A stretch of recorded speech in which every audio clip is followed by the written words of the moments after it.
If you're looking for Magic cards, look no further than Flipside Gaming. They have all the latest Magic singles and product that you need to actually leave the house and battle in Magic the Gathering. And right now, if you would like to save 10% on your orders from Flipside Gaming, use the promo code CGB at checkout. That is promo code CGB.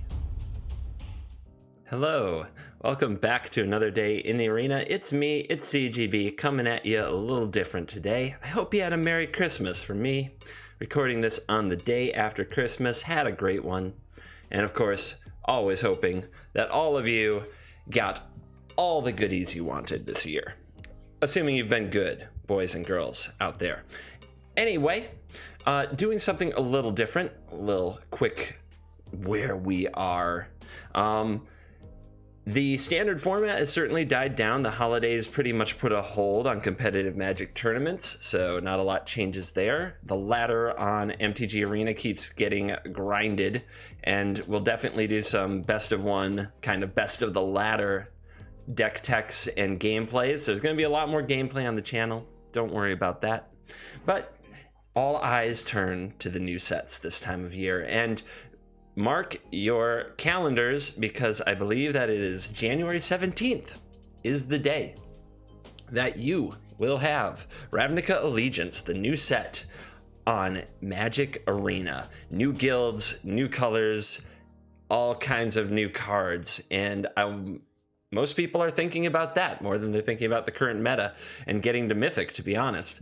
So I'm going to try a video. I'm just going to talk a little bit about the cards that have been spoiled, and let me know what you think of it. Get in comments and shout at me. Tell me, hey, this sucks. Hey, no thank you. It's not really a breaking news. I don't want to upload one of these every day. I think maybe once a week, maybe twice if a card particularly catches my fancy would be fun.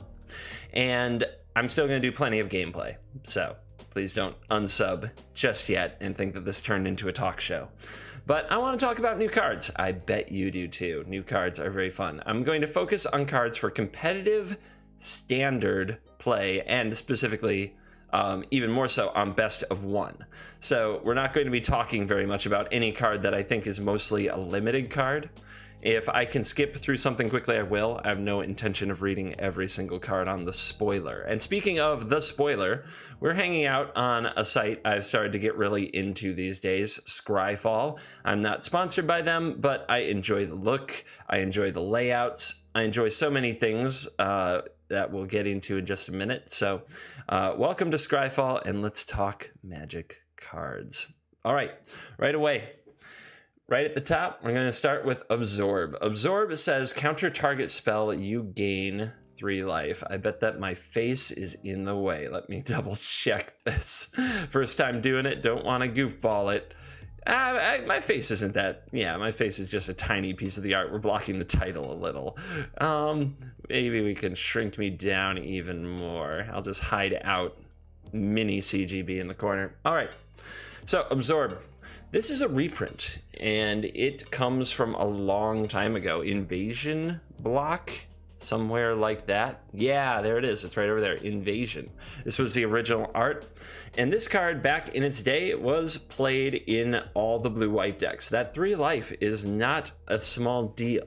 It's interesting that the card exists right now with Sinister Sabotage in the set, because we get to weigh whether or not the Surveil 1 is as good as 3 life. But based on the format right now and the very aggressive nature of it and the every point matters, every life point matters nature of it, I would be leaning to Absorb. If I could Absorb in Jeskai Control right now, I would. So this is a very solid rare, something to definitely pick up, and probably will be crafted rather early.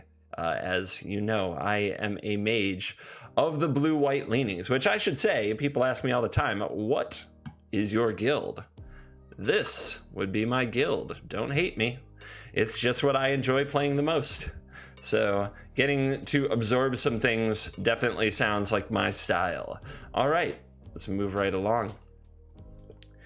Incue Bation Incongruity. We're going to stick with these funky things. Look at that rotate button.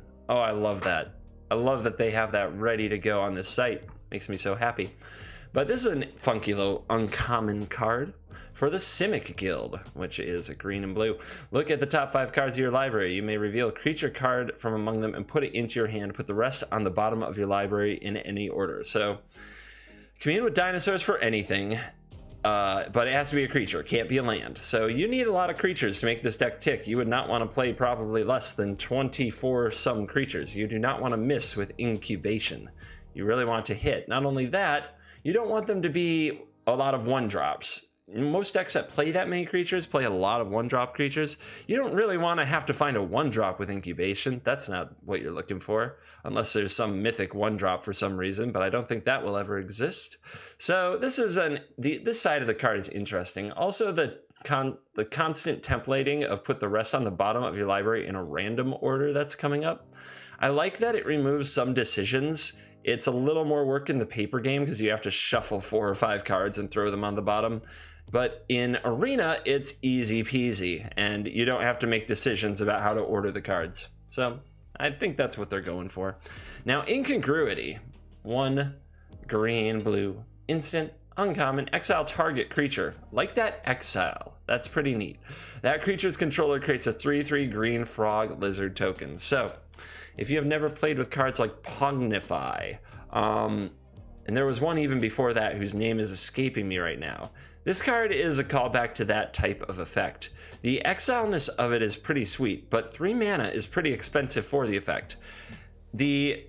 Obviously, you think that you're going to be exiling your opponent's creatures pretty often to make 3/3 frog tokens, and it's an option. It's not card advantage, but it can take out, say, a Galta and leave them with a 3/3, and that can be a big swing in the game.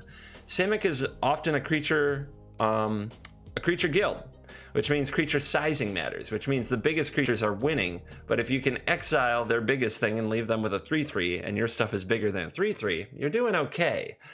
I don't like the 3 mana cost, though. Pognify at 1 blue, turn target, like destroy target creature and make a 3/3 was actually a really fun trick that you could use in so many spots, such as blowing up your own 2/2 to make a 3/3 to ambush block a 2/3 is just an example. But I don't know if this one will cut it in constructed, but neat card and something to remember. At least blue-green does have an exile target creature option, which I wasn't sure if it would ever have. Sphinx's Insight I'm not going to spend much time on, other than to say they put Healing Salve and Divination on a card and some people got excited. It's an instant for draw 2. No, this isn't a constructed playable card. Chemist's Insight being so much better. The extra card's worth so much more than 2 life. But let's talk about emergency powers. Blue, white, 5, instant, mythic. Each player shuffles their hand and graveyard into their library, then draws 7 cards, exile emergency powers. Addendum. If you cast this spell during your main phase, you may put a permanent card with converted mana cost 7 or less from your hand onto the battlefield. Addendum, the effect of the Azorius Guild is if you cast it during your main phase, you get a special effect. This effect is pretty amazing. So the Time Twister type effect, Time Twister being a card from very early in Magic's history, just shuffling everything back into your deck and drawing 7 cards. Pretty nice. People love this effect. It's not always strategically great. Obviously, it's not very good when you're behind on the board because you're still behind on the board. And at a stalemate, either player could come out ahead. You had to have a way to make it better. Usually ramp, having a lot more lands than your opponent, was the best way to develop faster after a card like this was cast. Addendum kind of turns things on its head. Being able to put a permanent card with converted mana cost 7 or less from your hand onto the battlefield, you'll need some 7 drops, but a few come to mind. Palaka Worm. For example, pay 7 mana and get a 7/7 card that gains you 7 life. When it dies, you draw a card. It has trample. Oh, and you draw another 6 cards into your hand. If your opponent is playing a bunch of very small creatures or not a lot of removal, there's not a lot that they will be able to do better than that. But that said, this is one of those cards that introduces a certain amount of randomness and excitement to the game.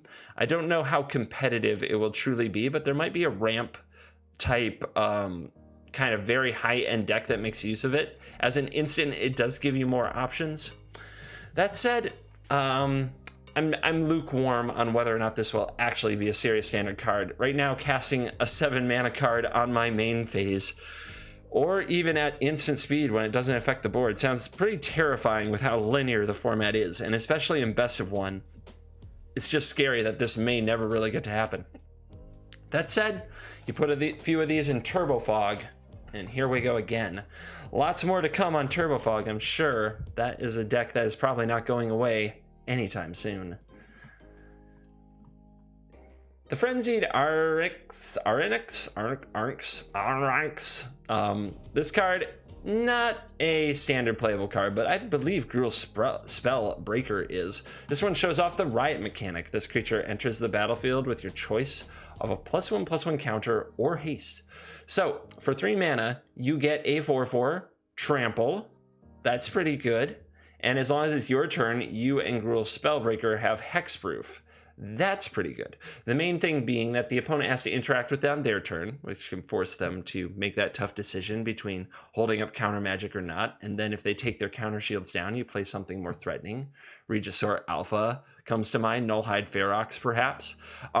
The other part of this, you have hexproof, is exciting in that it turns off specifically Settle the Wreckage. It's hard to think of too many other things right now that it messes with in that regard, as most cards can be played at instant speed and target you in response to this coming in.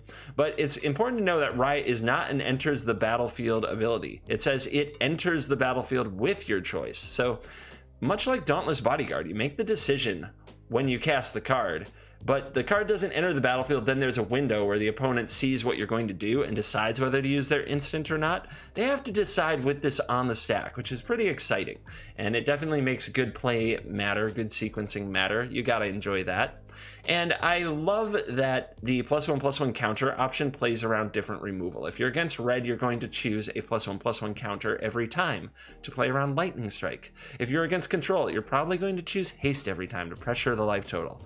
This is a pretty sweet card, and I'm excited to play with it and other Riot cards in the coming standard. Speaking of pretty sweet cards, do you like just blowing up the thing that bothers you? Oh my goodness. First of all, Bedevil, the art. God, this is like something from so many nightmares where there's just a constant anxiety in the world that you think everybody is watching you and everybody is judging you and everybody hates you and everybody's coming to get you. It exists. And straight out of your worst nightmares comes this art with everybody pointing, just coming at you with those nasty pitchforks. And I believe it's a woman from the hair, or at least meant to be, though it's hard to say, but just the, head in the hands. Oh, you feel that. It's so, it's so scary. And then the flavor text, it's easy to get taken in by the spectacle, to enjoy a bit of naughty amusement. But make no mistake, the cult of Rakdos is a danger. It's everything about this card is a hit for me, including the fact that you just don't lose to the thing that would kill you. Destroy target artifact, creature, or planeswalker at instant. Goodbye Primal Amulet, goodbye Teferi, or just goodbye to the giant runaway Steamkin that is beating you down. This card is such a hit, and I'm so excited to try to work it into the decks. I don't know if the red-black mid-range deck that was such a problem with Rekindling Phoenix and Goblin Chainwhirler can come back with a double black single red cost. I don't know if that's consistent enough, but since the mana coming in is so good, I wouldn't be surprised to see this play with Chainwhirler. Even more so though, Jund players and Grixis players are rejoicing that they can kind of kill whatever they want all the time, which is what those sets really need, which is what those color combinations really need to be competitive. They need to have options. They can't just roll over and die to a resolved artifact. So yeah, A+ Bedevil. I'm looking forward to you. You will be crafted quickly, I'm sure of that. I'm not thinking, honestly, these kind of cards that are limited, I'm tempted not to even try, but Aeromunculus. Anyway, Siegen, the Utopian Speaker. 2 green blue legendary creature merfolk wizard rare 4/4. When the Zootopian Speaker enters the battlefield, if you control another creature with a +1/+1 counter on it, draw a card. All right, cool. 4 green blue adapt 4. This is the new Simic mechanic. If this creature has no +1/+1 counters on it, put 4 +1/+1 counters on it. You mean for 6 mana you turn it monstrous? Don't think you can do this multiple times either. Each time it resolves, it checks to see if there are +1/+1 counters on the card. And if there are, you get no counters. Therefore, you can pay 6 mana, then pay another 6 mana. But the first one will resolve, the counters will appear, the second one will resolve, see the counters, and you get nothing. So don't think that this is like, if I get infinite mana, I have a huge infinite Zootopian Speaker. Each creature you control with a +1/+1 counter on it has trample. Trample, you say? Interesting. Putting a little more punch on your +1/+1 counter cards. So, is this card good? Right now, when I think of +1/+1 counters, honestly, the Merfolk tribe has a few options, but not that many great ones. Deeproot Elite comes to mind, but also Explorer comes to mind much more. Now, Explorer, oddly, not a guaranteed +1/+1 counter, usually a +1/+1 counter, inviting a little more variance into that mix. But really, you want to pay 4 mana to get a 4/4 and draw a card and give another creature trample. That's okay. It's still not great. You probably want tribal payoffs from Merfolk, and you probably still want this adapt upside. But even then, you're kind of looking at an okay card. I wouldn't be surprised if this showed up once or twice in standard, and it does depend how much else power, what other powerful cards we get with this +1/+1 counter synergy. But I'm not extremely optimistic about the Siegen. This is not a card I would pre-order. This is not a card I would probably craft on day 1, but we will see how it goes. I'm excited to try it out with the fish and probably do more exploring with my fish. I see some wild growth walkers in my fish deck in the future, potentially. And it is important. When I think of Adapt, I think of Hadana's Climb. And I think we'll all be keeping an eye on whether or not Hadana's Climb finds a home with all these Adapt cards running around. A little bit of the Orzhov coming up here. The Imperialist Oligarch is not a bad card. It may actually show up in Standard, but I'm going to, on the chance that I don't think it's that great or exciting, talk about Tidetaker. Tidetaker says that during your turn, spells your opponents cast cost 1 or more to cast, and abilities your opponents activate cost 1 or more to activate unless they're mana abilities. So, during your turn, the opponent has to pay extra mana to do their things. Afterlife 1. When it dies, you get a 1/1 white and black spirit token with flying. Afterlife is both a cool mechanic and a very kind of meh mechanic. It's not exciting, I would say, just getting a spirit. But here you go. You can get spirits, and that is a not powerful, but good ability. It adds value to the white and black, and they're not always the most value-y types.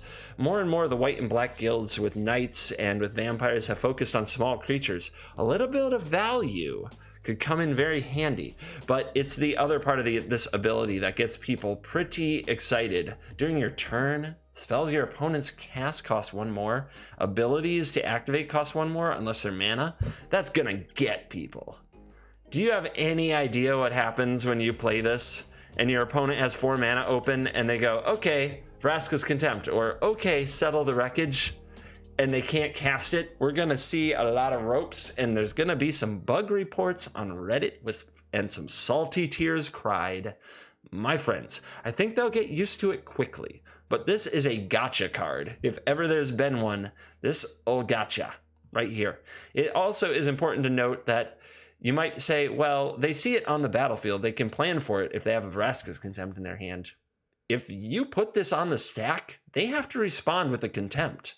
If they let it resolve, it ain't gonna happen.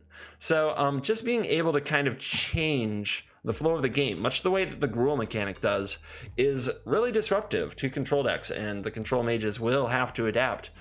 I also love that these stack, it's not legendary. You read it here, folks, not legendary. If you have 2 of these, it will cost you 2 more to cast your Settle the Wreckage. That's pretty good. That's pretty good stuff. This will be an early crafted card. It will be excellent in best of 1 as it's great for attack and control, but at worst case scenario, you get a 2/1 that makes a 1/1 when it dies. That's okay in creature battles. So this is the kind of card that you can slot into your decks pretty comfortably, and it helps in the matchups that are probably going to be the worst, which are really good control decks versus creature decks. Moving right along, let's go over and talk about the Reveler Spectacle. You may cast this spell for a spectacle cost rather than its mana cost if an opponent lost life. So they lose life, you get to pay a spectacle cost. In this case, the spectacle cost is more than the creature cost. When the Reveler enters the battlefield, discard a card, then draw a card. If the Reveler's spectacle cost was paid, instead discard your hand, then draw 3 cards. So yeah, the idea behind the spectacle side is you refill your hand. Hopefully you've already cast most of the spells from your hand, and you get 3 fresh cards. That's pretty good. How well you'll be able to keep it using Spectacle is curious. Obviously, a card like Fanatical Firebrand can gain a whole bunch of status when you need Spectacle on specific turns. So just being able to activate it for nothing, do a damage, and then get your Spectacle cost is pretty neat. This card makes me think Reanimator, though, which is the main reason I want to throw it right in there. I will be looking for things to reanimate, because playing this for 1 in red, discarding that card you don't need, drawing a card, and continuing to set up for the reanimation you do want. And if there are some legends, you know, the more legends get added to the format, the better cards like Yawgmoth's Bargain. I said Yawgmoth's Bargain. Yawgmoth's Vile Offering might be. Cards that have kind of been forgotten because the whole legendary sorcery thing hasn't really paid off, but it's still there. And it can still reanimate something on turn 5 while killing a planeswalker or creature of your opponents. And that's a really powerful effect. Maybe a Rix Reveler here, Rix Madi Reveler, can be the kind of thing that sews it together. Then there's Mortify. Just an uncommon, and it reads destroy target creature or enchantment, but the flexibility makes it well worth a murder type variant. So I expect to see this card a lot. It is a reprint. As you see, it's been around. I played it a lot in duels, but this is an absolutely solid card. You will definitely want to be playing with this card in your Orzhov, in your Esper controlling piles. Maybe I'll make the cut in some Abzan. There's always some of these you want to get in there. Moving on down, people are talking a lot about Growth Spiral. Pretty exciting card. Instant, draw a card and you may put a land card from your hand onto the battlefield. The instantness of this is really exciting. Most people are showing this being like a Turbo Fog card. I think we'll see. A cantrip with an upside like this is very interesting, and I definitely see it for Turbo Fog. The idea of getting to play your Teferi a turn earlier is hella scary. Not to mention, it just makes some things... I mean, there are some gross plays you can make with this. Imagine if you only have 1 white untapped, but you have 5 mana. You can use a Growth Spiral to put a 2nd white on the battlefield and settle the opponent out of nowhere. We've seen some cards that are cruel to settle the wreckage here today. This is one that kind of puts it back into the ultimate, like, out of nowhere kind of shenanigans. I like Growth Spiral. If you're going to cash in some commons, this looks like a really fun common to try. Will it be tier 1? I don't know, but it enables enough decks.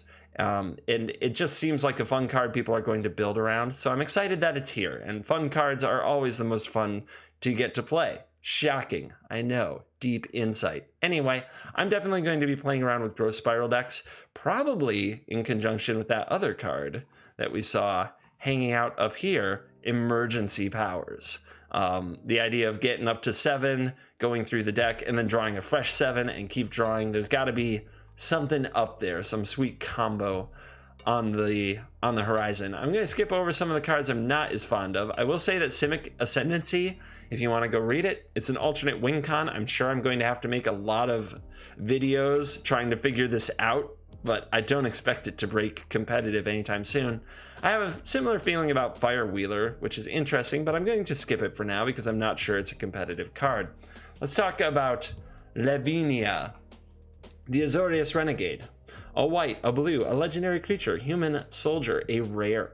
Each opponent can't cast non-creature spells with converted mana cost greater than the number of lands that player controls. You may have to read that a few times. I did.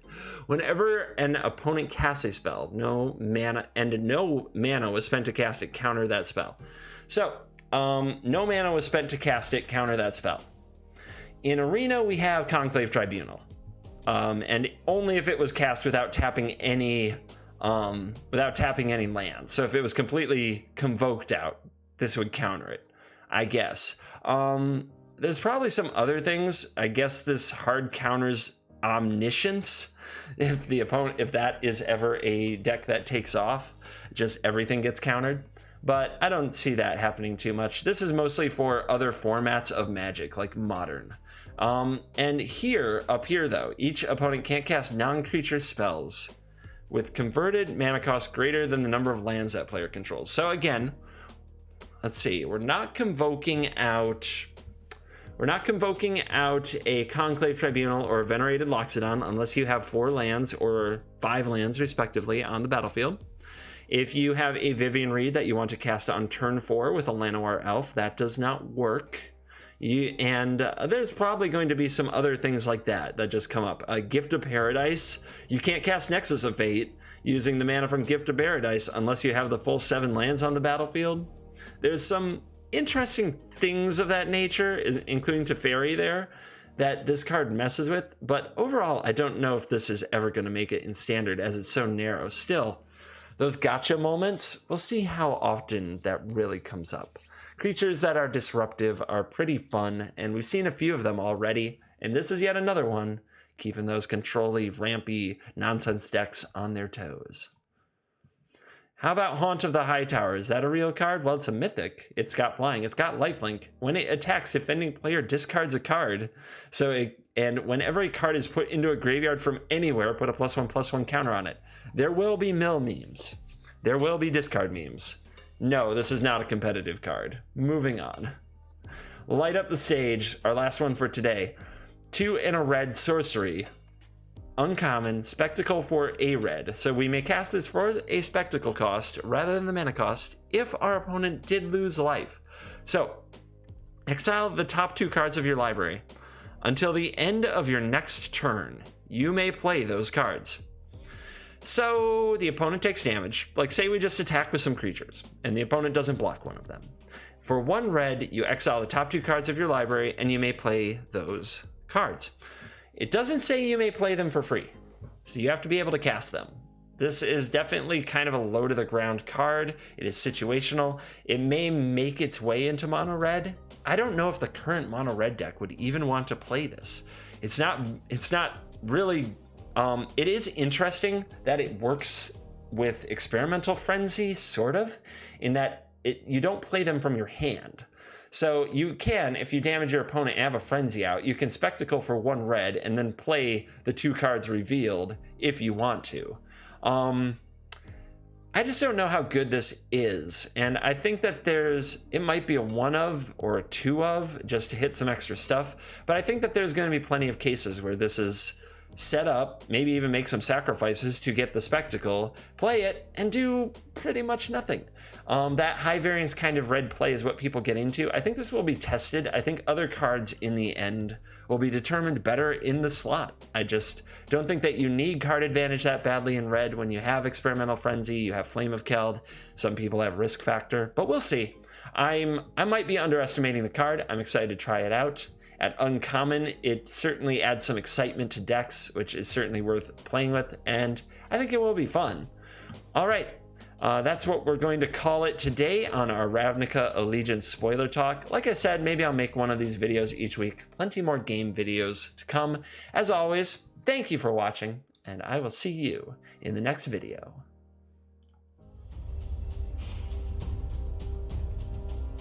My YouTube channel is proudly supported by HauntedFlower.com, shipping officially licensed apparel anywhere in the world, and now featuring Magic the Gathering apparel and accessories. If you use the promo code CGB at your checkout, you can save 10% on any order. That's the promo code CGB at checkout on hauntedflower.com. That's hauntedflower.com.